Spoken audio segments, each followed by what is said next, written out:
Sir, தமிழக வெற்றிக் கழகம் விருப்ப மனுக்களை விநியோகம் செய்ய ஆரம்பித்ததுல இருந்து கூட்டம் அள்ளுதான். ஒரே நாள்ல 10,000 பேர் வாங்கிட்டு போறாங்களாம். வரலாற்றில் இல்லாத நிகழ்வாக இதெல்லாம் இருக்குது அப்படின்னு பூரிச்சு பேசுறாங்க. எப்படி பாக்குறீங்க? எந்த நாட்டு வரலாற்றுல 10,000 பேரு அதுல எவ்வளவு பேர் விஜய்க்காக வந்துட்டு அப்ளிகேஷன் போட்டாங்க? 8,000 9,000? மொத்த இருக்கிறது 234 தொகுதி. எவ்வளவு பேர் போட்டாங்களா சொல்லுங்க? ஒரு தொகுதிக்கு 10 பேர் போட்டா கூட 2,500 முடிஞ்சு போச்சு.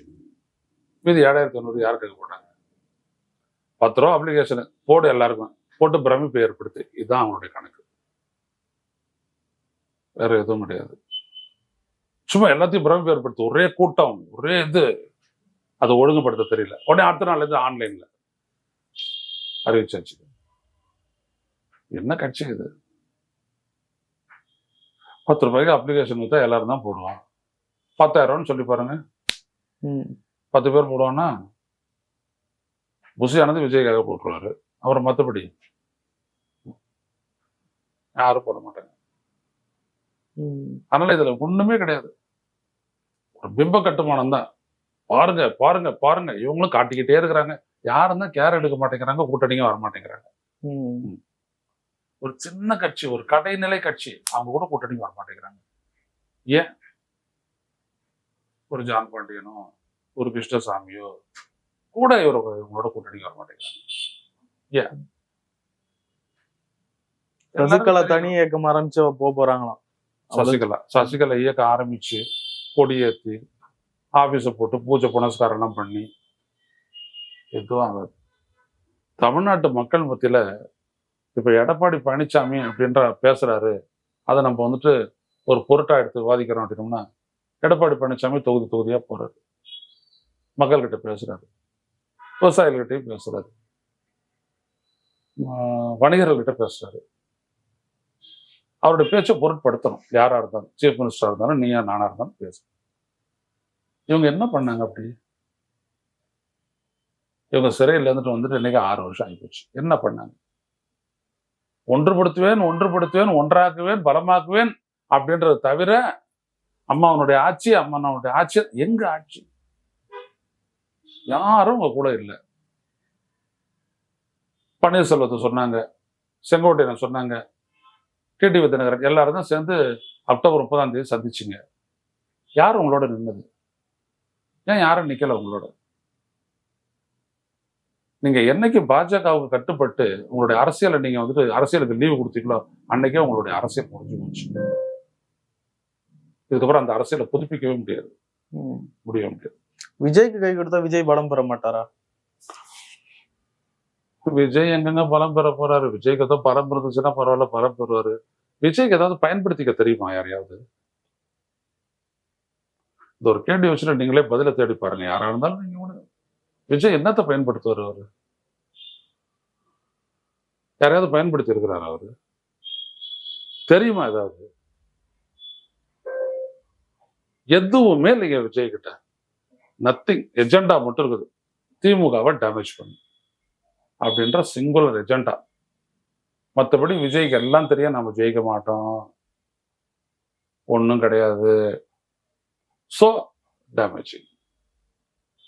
திமுகவை டேமேஜ் பண்ற ஒரு விடயத்தை தவிர அவருக்கு எதுவுமே கிடையாது. என்னைக்காச்சும் ஒரு அறிக்கை விடுறாருன்னா அதை பார்த்தீங்கன்னா அந்த திமுக வந்துட்டு சாட்டுறதுக்கான ஒரு பாயிண்ட் இருக்கும், இல்லாட்டி அந்த அறிக்கையே வராது. எத்தனையோ இஷ்யூஸ்ல தாவேக ஏன் பேசல அப்படின்னோம்னா அதுல திமுக பத்தி பேசுறதுக்கு ஒண்ணு இருக்காது. அப்ப எதுக்கு பேசணும்? அப்படியாப்பட்ட ஒரு கட்சி அது. என்ன பண்ணுவீங்க அந்த கட்சியை வச்சுக்கிட்டு? எப்படி பார்த்தாலும் களத்துல இறங்கிட்டாங்க, கேண்டிடேட் வரைக்கும் போடுறதுக்குலாம் தயாராயிட்டாங்க. விஜய்க்கு பெர்மிஷனும் கொடுத்துட்டாங்க 13ஆம் தேதி மீட்டிங்க்கு. இனி ஃபயர் ஆகிடாதா? என்ன ஃபயர் ஆகும் அவருக்கு? பேக் ஃபயர்லாம் பேக் ஃபயர் தான் ஆகும். இல்ல பேக் ஃபயர் ஆகுறது இல்ல, அவருக்கு ஃபயரே ஆக மாட்டேங்குது. அவரோட சிலிண்டரே அப்படின்னு சொல்ல தெரியுங்களா அந்த வண்டி? இல்லாட்டி இந்த ஸ்கூட்டர் அடிப்பாங்க நைட்ல எவனா ஒருத்த ஒரு ரோட்ல பெட்ரூம் பக்கத்துல இருந்துட்டு அதான் தாவேகா. நான் ஸ்டார்டர். ஸ்டார்ட்டே ஆகல. அது ஸ்டார்ட் ஆகலன்றதையும் விஜய் உணரல. அவருடைய கட்சி தொண்டர்களுக்கு என்ன தெரியும், ரசிகர்கள் என்ன தெரியும்? செங்கோட்டைன்னு ஒரு கூட்டத்தை கூட்டியிருக்காரு, பேச நினைக்கிறாரு. அந்த வடக்கூதியை வச்சுக்கிட்டு ஊது ஊது ஊது ஊதுன்னு ஊதி நிறுத்துங்க நிறுத்துங்க நிறுத்துங்கன்னு சொல்லி பார்த்து களைச்சு போய் எழுந்து போயிட்டார். கட்சி ஓட்டம் முடிஞ்சிடுச்சு. இவ்வளவுதான் அந்த ரசிகர்களுக்கு தெரியும். அவங்கள வச்சுக்கிட்டு என்ன பண்ணுவீங்க, என்ன மக்கள் அவங்களுக்கு ரெஸ்பாண்ட் பண்ணுவாங்க பாருங்களேன். நாளைக்கு பரப்புரை பண்ணும்போது விஜயனுடைய கேண்டிடேட் போவான், அவங்க கூட ஒரு 40 பேர் வருவாங்க, பீ பீ பீ பீ ஊதிக்கிட்டே போவாங்க பாருங்க. வேற எதுவுமே இருக்காது சொல்றதுக்கு, வச்சு ஊதிக்கிட்டே போவாங்க. முன்னாடி எல்லாம் அந்த போகி அன்னைக்கு வந்துட்டு பாத்தீங்கன்னா சின்ன குழந்தைங்க எல்லாம் இப்பெல்லாம் நடக்குது, டங்கு டங்கு டங்கு டங்குன்னு எங்கெல்லாம் வந்துட்டு போகி கொடுத்துறான் அந்த இடத்துல நின்று டங்கு டங்குன்னு மோள அடிச்சுட்டு போயிட்டே இருப்பாங்க. அந்த மாதிரி இவனுக்கு ஊதிக்கிட்டே போவாங்க. விஜயம் சொல்லுவாரு, அதிருது இல்லை அப்படியே சொல்லுவாரு. விஜய் கிட்டதான் இளைஞர் பட்டாளம் இருக்கு அப்படின்ற மாதிரி நிறைய பேர் தாவேக்காரனும் பேசிட்டு இருந்தாங்க. விருதுநகர்ல திமுக ஒரு மாநாடு நடத்துது, இளைஞர் அணி தலைவர் செயலாளர் உதயநிதி ஸ்டாலின் அவர்கள் நடத்தினாரு. எப்படி பாக்குறீங்க அந்த மாநாட்டுல வந்த கூட்டம்? அது கட்சிங்க, அது இது என்னது, இது மன்றம்.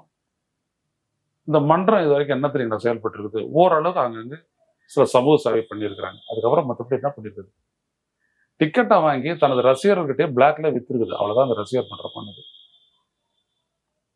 இது உள்ளபடியே சமூக சேவையெல்லாம் பண்ணிக்கின்னு ஓரளவுக்கு அனுபவப்பட்டிருக்குதுன்னா இந்த வாய்ப்பை பயன்படுத்திய நேரம் எவ்வளவு இடத்துல அமைப்பு உண்டாரு.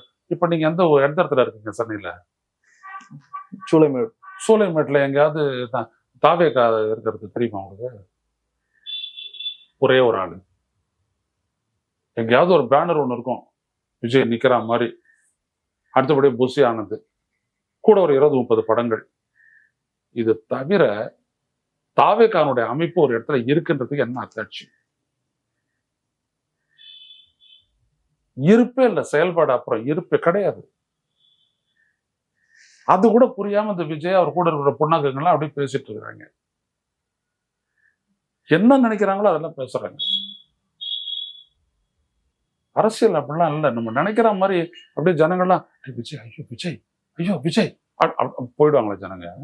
இளைஞர்கள் எல்லாம், இளைஞர்களுக்கு சிந்தனை அந்த ஃபேக்கல்டி வேலை செய்யாத, வேலை செய்யாது. இன்னைக்கு ரசிகனா இருக்கிறவன் நாளைக்கு சிந்தனையில மாறிடுவான். இதுதான் ஹியூமன் நேச்சர்னுடையது. நம்ம கிட்ட உட்காந்துட்டு கேள்வி கேட்டுட்டு இருக்கிறாரு அப்படின்லாம் வந்துட்டு நினைச்சுக்கிட்டே இருந்தோம் அப்படின்னா, மார்ஷல் அப்படியா இருந்தாரு. மார்ஷல் இன்னைக்கு ஒரு சேனல் எங்க இருந்தாச்சு, சிந்தனையில இருந்துட்டாச்சு. சிந்திக்காத மானுடன் இருக்கவே இருக்க முடியாது. அவனை உந்தி தள்ளுறது 2 தான், ஒன்னு எனர்ஜி, என்னோட திங்கிங். இதை 2 அவனை உந்திக்கிட்டே இருக்கும். அவன் தூங்குற நேரம் தவிர அப்பவும் கனவு வரும், அது உந்திக்கிட்டே இருக்கும். விஜய் இதை உணரவே இல்லை, மாறிக்கிட்டே இருப்பாங்க. ஏன்னா இவங்க மாறாதவங்க. ஒரே 30 வருஷமா ஒரே மாதிரி கால் ஷீட்டு ஷூட்டிங்கு, கால் ஷீட்டு ஷூட்டிங்கு, கால் ஷீட்டு ஷூட்டிங்கு, சம்பள பணம், டாக்ஸ், இவ்வளவுதான். வேற எதுவுமே அவங்களுக்கு கிடையாது. மற்றபடி உடலாசைகளை திருத்துக்கிறது, அவ்வளவுதான், வேற எதுவுமே கிடையாது. நான் ஒன்றும் கேவலமான சொல்றேன், அவங்களோட இயல்பான ஆக்டிவிட்டிஸை சொல்றேன். அப்ப எங்க இருக்குது உங்களுடைய அரசியல் கட்சி?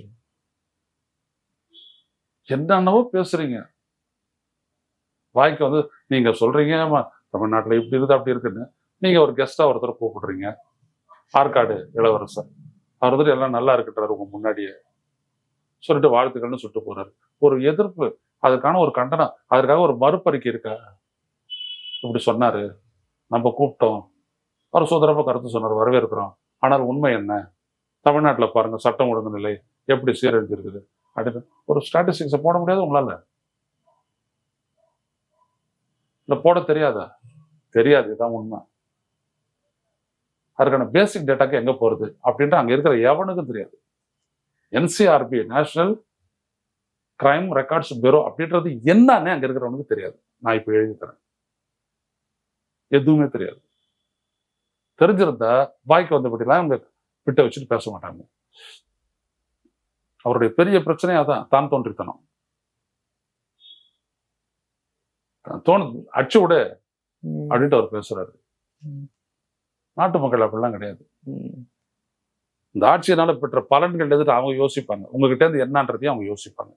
யோசிக்காம இருக்கவே மாட்டாங்க. ம். அதிருப்தி ஏற்பட்டதுன்னா அங்க இருக்கிறாரு எடப்பாடி பழனிசாமி, அங்கதான் போய் முடியும். உங்களுக்கு வரவே வராது. எழுதி வச்சுங்க. விஜய் பெரிய அளவுக்கு ஒரு ட்ரம்மிங்க்கு ஆளாவாரு, தோல்விக்கு ஆளாவாரு, படுதோல்விக்கு ஆளாவாரு. இன்னைக்கு சொல்றேன். ம். ஒருவேளை ஸ்டாலின் ஒரு பெரும் தலைவரா இருக்காரு, ரொம்ப காலமா அரசியல் அனுபவம் பெற்றவரா இருக்காரு, முதலமைச்சரா இருக்காரு. அவருக்கு ஈக்குவலா விஜய் ஃபைட் பண்ணுங்கிறப்பதான் ரொம்ப அடி வாங்குறாரு. ஒருவேளை உதயநிதி வெர்சஸ் விஜய்னா விஜய் ஓங்கி நிற்பாரோ? அதெல்லாம் கிடையாது. உதயநிதி எங்க வந்து நிக்கிறாரு? அவர் ஒரு கட்சி, ஆட்சி அமைப்புல ஒரு துணை முதலமைச்சர், அவர் இந்த விளையாட்டு நிகழ்ச்சிகள் அது இதெல்லாம் நடத்துறாரு. அவருக்குன்னு அந்த முதலமைச்சருடைய அந்த நலத்திட்டங்கள் எவ்வாறு சென்று சேருது அப்படின்றத மேற்பார்வையிடக்கூடிய ஒரு பொறுப்பு அவருக்கு இருக்கா இல்லையா? கொடுத்துருக்குறாங்களா இல்லையா? செய்யறாரா இல்லையா? அதான் முக்கியம். ஒண்ணு வேணாம், ஒண்ணு இப்படி வச்சுக்கிறோம். விஜய் ஒரு பக்கம், உதயநிதி ஒரு பக்கம், பேச விடலாமா? ஒண்ணும் இல்லாத போயிடுவாரு இவரு. விஜயா? ஆமா. உதயநிதி அவர்கள் வந்து 4-5 வருஷம் தானே ஆகுது. 4 வருஷம் ஆகுதுங்க. ஆனா அவனுக்கு அரசியல் தெரியும்ல. இவராட்டம் கிடையாது. இவர் மக்கள்ல இருக்கிறாரு. நீங்க எடுத்து அவருடைய ஒரு பேச 13ஆம் தேதி வரப்போகுது. நீங்களும் தான் கேட்க போறீங்க, நானும் தான் பார்க்க போறேன். என்ன எந்த இடத்துல அவங்க கான்சன்ட்ரேட் பண்ண போயிட்டு உள்ள போட்டுட்டு அதுக்கப்புறம் அரசியலே கிடையாதா? போயிட்டு உள்ள போயிட்டு ரூம் போட்டு பங்களாவுக்குள்ள போயிட்டோம்னா எதுவுமே அரசியல் வெளில நடக்காதா? ஒரு பட்ஜெட்டை பத்தி நீ கருத்து சொல்லல. ஏன் திமுக திட்டத்தில் அது எதுவும் இல்லை. உடனே கருத்து சொல்லாது. அவ்வளவுதான். திமுக திட்டத்துக்கான ஒரு வாய்ப்பு இருக்குதா? இருக்குது. திருப்பரங்குன்றம் கருத்து சொல்லு. இவ்வளவுதான். இந்த விஜயனுடைய அரசியல் எங்கேருந்து ஜெயிக்க போகுது, எங்கேருந்து அந்த ஒப்பேறாது. எந்த இடத்துலையும் ஒப்பேறாது. ஒரு அரசியலுங்க சிந்திக்க வைக்கணும் மக்களை. எம்ஜிஆர் சிந்திக்க வச்சாரா அப்படின்னு கேட்டா வச்சாரு. என் மீது குற்றச்சாட்டப்பட்டு நான் நீக்கப்பட்டிருக்கிறேன், நியாயமா அப்படின்னு மக்கள் கிட்ட கேட்டாரு. அந்த மக்களுக்கு அவர் மேல இருந்த அஃபினிட்டி இல்ல, ஐயா ஒன்றும் இல்லை அப்படின்னாங்க. காமராஜர் இறந்து போனார், அந்த ஓட்டு அவருக்கு சேருது. எல்லாம் சேர்ந்து 77 ஜெயிக்கிறாரு. சும்மா சாதாரணமா எதுவுமே டப்புன்னு அப்படி நிகழ்ந்துடல. அப்படியே ஒரு வேக்கம்ல எதுவுமே நிகழறது இல்லை. விஜய் அந்த மாதிரி இல்லை. அவருடைய ரசிகர்கிட்ட நின்று பேசுறவனுடைய பேச்சுக்களை நீங்க பாருங்க. பொதுச் செயலாளர்ன்றான், அதுக்கான ஒருங்கிணைப்பாளர்ன்றான், தலைமை ஒருங்கிணைப்பாளர் எல்லாரும் போட்டிருக்காங்க. என்ன பேசுறாங்க? செங்கோட்டையன் பேசுறத பாருங்க ஐயா எப்படி இருக்குன்ட்டு. எடுபடுவான் மக்கள் மத்தியில. 45%, 55% இப்படிலாம் சொல்லிட்டா 45% ஓட்டு விஜய்க்கு இருக்கிறதா இருந்ததுன்னா எந்த கட்சியாவது வெளில நிக்குமா? ஓடி போயிட்டு விஜயோட சேர்ந்துட்டு இருப்பாங்க எல்லாரும். ஏன்னா 45% அப்படின்றது வந்துட்டு ஸ்வீப். அது அவ்வளவு சீக்கிரம் எதுவுமே நடக்காது. பொறுத்திருந்து பாருங்க. மிகப்பெரிய அளவுக்கு அடிப்படை. செங்கோட்டையன் அதெல்லாம் கணிக்காம சொல்ற களம் தெரிஞ்ச ஒரு செங்கோட்டையன் எதுவுமே அரசியல் தெரியாதுங்க. அதான் நிரூபிக்கிறாரு அவரு.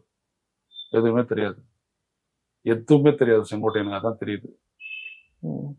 தெரிஞ்சதுன்னா இந்த மாதிரி இந்த பொய் சொல்றது இருக்கு இல்லையா, அதை வச்சு தெரிஞ்சுக்கலாம் ஒருத்தருடைய மெச்சூரிட்டி எவ்வளவு லெவல்ல இருக்கு. 45%, 55% அப்படின்னு எடுத்து விட்டா அப்படின்னோம்னா என்ன அர்த்தம்? கன்வின்ஸ் பண்றது விஜய், அதாவது விஜய் ஏமாத்துறது. இதுல இருக்கக்கூடிய ஒரு அரசியல்வாதி உள்ளபடி சரியானவரா சிந்திச்சு பாருங்க. நிறைவா ஒரு கேள்வி சார். எப்படி பார்த்தாலுமே என்ன யாராவது சர்வே எடுத்தாலும் சரி, அந்த கட்சியில இருந்து பேசுறவங்க, வெளியில கட்சியில இருந்து பேசுறவங்க, பத்திரிகையாளர், நியாயமா பேசுறவங்களுக்கும் வச்சுக்கோங்களேன், ஒரு கட்சி முதல் தேர்தலில் இப்படி ஒரு சதவீதத்தை பெற முடியுமான்ற அளவுக்கு தான் சொல்றாங்க. 15, 18, 20 இதுவுமே பெரிய விஷயம் தான். மூன்றாவது பெரிய ஐயா 15% இருந்தாலும் 10% இருந்தாலும் பெரிய விஷயம் நான் ஒத்துக்கிறேன். ஆனா இவங்க யாரு? இவங்க எல்லாருமே இந்த ஆட்சிக்கு எதிரான ஒரு சென்டிமெண்ட்டை உருவாக்கக்கூடிய ஒரு இன்னர் ஏஜெண்டா வச்சுக்கிட்டு இருக்கிறவங்க. நான் இருக்கிற பத்திரிகையாளர் பேச வந்தவன் எல்லாரையும் பார்த்துட்டு நான் சொல்றேன். ஒருத்தரையும் பத்தியுமே நான் சொல்லுவேன். எதுவும் உண்மை கிடையாது. அவ்வளவுதான். ஊடகங்கள்ல இருந்துட்டு ஊடகவியலாளர்கள் வரைக்கும் எல்லாரும் என்ன பண்ணிட்டு இருக்கிறாங்க அப்படின்றதெல்லாம் தேர்தல் முடிவுகள் வந்து காட்டும். அப்ப தெரியும் எங்களுக்கு எல்லாம். நிறைய விஷயங்களை பகிர்ந்து முடியும். நன்றி சார். நன்றி.